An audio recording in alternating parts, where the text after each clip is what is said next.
So you want to know how I went from being a burnt out dentist to doubling my income by learning one procedure in 6 months? A procedure that every patient wanted, but I wasn't even mentioning it. A procedure that required little to no chair time. Just me opening my mouth and talking about it to all qualified patients. All right, if that sounds like something that you want to learn about, pull up a chair and listen up. My goal is to share with you as much free value and information as possible. My entire career changed when I learned this procedure, and I don't believe that this information should be gatekept any longer. Because before I learned it, it was. And now I'm blowing off the doors of this thing. And I'm sharing it with anyone who's willing to listen and change their life. So I'm starting a series of videos here where I walk you through exactly what I did. And I'm going to share with you as many stories, tips, tricks as possible along the way. So strap in and let's get to it. I feel like before we get crazy with this thing, you should get to know me a little bit. You know, that way this isn't so weird and you have some context as to what I do. So I've been through a lot in actually becoming a dentist, and my journey has been anything but easy. I feel like if you have some perspective on my story, you're going to have a better idea of why I did what I did. And you may even be able to relate. Honestly, I would love that. I love meeting and connecting with other dentists, especially those who have gone through their fair share of struggles. I have an entire playlist full of videos that would probably help you out. I share dental career tips. I reflect on different associateships that I've had. I'm up to 11 associateships in 4 years right now. So I have my fair share of experiences. If you want to talk more about any of that stuff, you can connect with me on Instagram. My handle is @dr.uvi. But let's get back to the video. Okay, going back a bit further than today, let's start from the beginning. I was born in California, but I was raised mostly in Jacksonville, Florida. And we made the move as a family because there was a business opportunity that my family just couldn't pass up. Yes, it was a tall order of moving a family of 7, but at the time my parents made the decision and the sacrifice to do so in hopes for a better future. I'm a super positive person, and I truly do believe that everything happens for a reason. A product of this is hope. You can ask anybody who knows me. Every situation that I go into, I am so full of hope. An example of how hopeful I am, if you know football, I'm a Jacksonville Jaguars fan. I've always rooted for them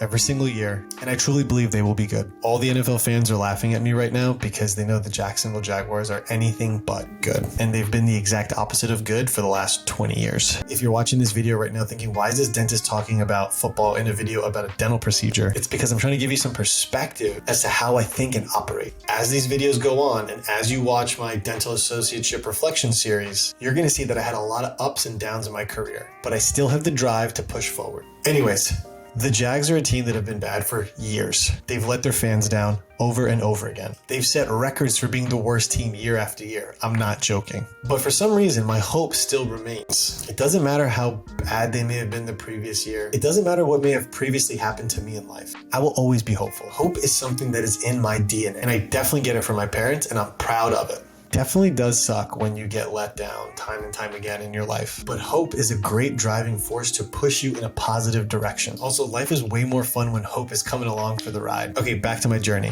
So after high school, I went to go study biology at the University of Central Florida in Orlando, and I wasn't the smartest kid growing up. And I didn't really get accepted to that many colleges. I think I got accepted to maybe like 3 out of 10 schools that I applied to. NYU and the University of Florida were my dream schools, and I didn't get into either of those. It's okay. I remained hopeful, and I told myself there was a reason why I wasn't getting into those schools. Luckily, there was. University of Central Florida accepted my AP credits from high school. Those credits were applied to count as college classes. So this eventually led me to graduate undergrad in 3 years, and I went straight to dental school after. I attended NYU College of Dentistry, and I graduated in 2018, and I stuck around in the area because I love New York City. It's the best city in the world. Yes, I said it. And my now wife is actually from there. So this made things very easy for me, or so I thought. So after I graduated, I felt confident in my clinical skills, and I really wanted to just dive into the real world. So I opted out of residency, which meant I could not yet work in New York State, and I found a job in Connecticut. After practicing in Connecticut for a couple years, my wife and I moved down to Austin not too long ago. You can see I've covered a lot of ground here in America. You may be wondering, why did this guy move around so much? Well, moving is something that is in the genetic makeup of who I am. My parents are both immigrants. My mom was born in England and my dad was born in Zimbabwe. They both moved with their families to America when they were young with my grandparents, and they wanted to make the most of the opportunity that was the American dream. This is why I've lived in so many different cities all my life. Just like you, life has given me hardship and opportunity. Maximizing opportunity in each stage of life is what drove me to move to different cities. These are the things that have shaped me over the years, and I'm so grateful for each experience. Fast forward through 7 associateships, I finally finally found my footing working part-time between 2 offices. Then boom, the pandemic hits. So at this point, I'm in 2 private offices just before the start of the pandemic, and the only kind of dentistry that I was practicing was the boring bread and butter procedures. These are the things that are expected for general dentists to do. And in my head, I thought if I just continue going through these motions in life, I would eventually be able to live a fulfilling life. But I soon found out that I was dead wrong. Doing the basics over and over and over again eventually got boring. And as a result, I got burned out from what I was doing. Also, my sense of fulfillment in my work drastically dropped. The truth is, I didn't feel like I was making a difference. I didn't feel like I was having an impact on my patients. I wasn't challenging myself anymore. I couldn't look in the mirror and tell myself that I was offering the highest quality of care to my patients because I knew I wasn't. I knew there was more. Dentistry is supposed to be this amazing field where by helping people, you're allowed so many different things. 3 of those things would be financial freedom, work flexibility, and self-fulfillment. However, I wasn't receiving any of this stuff. I was working 6 days a week. I was doing boring, unfulfilling work. I was making less than the national average that dentists are at this point in my career. And so being out of work during the pandemic was an opportunity to pause. It really allowed me to figure out who I was as a dentist and what I needed to do to find my passion for dentistry again. Outside of passion, money was a real issue for me. I have $500,000 in student debt. $500,000 can be quite crippling to a lot of people. It's an unimaginable amount that I felt like I was never going to be able to pay back unless I slaved my life away in the chair. In fact, that's exactly what I was doing. I was diligently working 6 days a week in hopes of hacking away at this mountain of debt, while the rest of my money scraped away at covering expenses and bills and the one thing that I got to do on my day off. So since my associateships weren't paying me that well, and I was desperate to do anything back then, I'll be honest, there was a time where I was literally driving Uber Eats just for some extra cash so that way me and my wife could go out and enjoy nice meals. Yeah, by the way, I had a 100% satisfaction rate, and some would say I was overqualified for the position.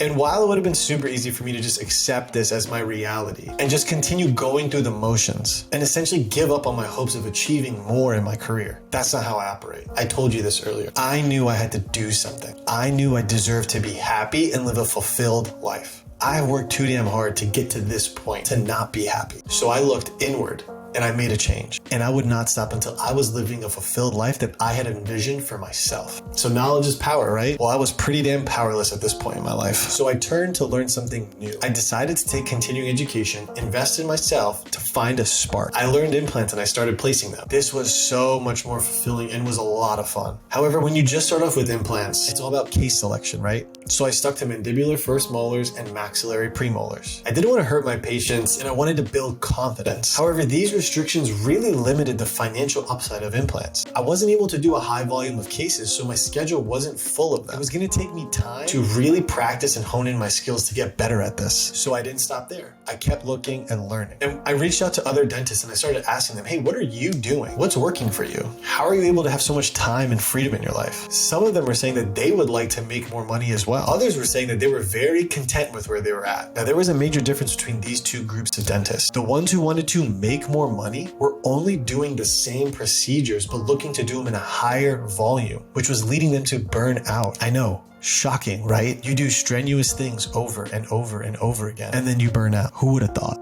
Now, the ones who were content with where they were at were offering expanded procedures like implants and clear aligners. I was already doing implants and I knew the ramp up time was going to take a while. So I started asking more about clear aligners. And there's so many doctors that just prefer not to get involved with doing aligners. And they stuck to just referring their patients to the specialists. But the doctors that were doing aligners and doing 10 or more cases a month said that they had so much flexibility in their practice. They were making more money and spending less time in the chair. That's what we're all looking for, right? Quality preventative care for patients, which allows us to have more money and time in our life. That way we can enjoy the things that we want to outside of the office. Isn't that the dentist dream that we were all sold on before we became dentists? So naturally, the next procedure I dove into were clear aligners. I used Invisalign because I was already certified in dental school. Shout out NYU. By the way, I learned nothing from the Invisalign certification process while I was in dental school, other than the fact that they made it seem really complex and really difficult to do, which is what eventually played into me creating my own own clear aligner training program for all general dentists. But we'll get into that in another video. Anyways, I wanted to get started with clear aligners because I was super desperate to change the way that I was practicing. I reached out to my local Invisalign rep and I came up with a game plan to implement it in the office. I started talking to patients about it and I had like 5 cases lined up, ready to go. I spoke with the owner and we talked about implementation, and he told me that he didn't want me to offer the procedure because he didn't believe that aligners were profitable. He didn't think that they were profitable because they required multiple visits. And he thought in those visits, you had to replace the attachments that fall off, do checkups once a month for 2 years. And finally, he thought when you take into account all this time and energy and sacrifice that you have to put into this new procedure, that the price that you could charge the patient wouldn't be enough to make this worth it. While some of this was true, I was shocked because this went against everything that I had heard about clear aligners. All those dentists that do over 10 cases a month, not one of them mentioned any of these things as problems. And at that point, I honestly believed them over him because they were the ones doing this, not him.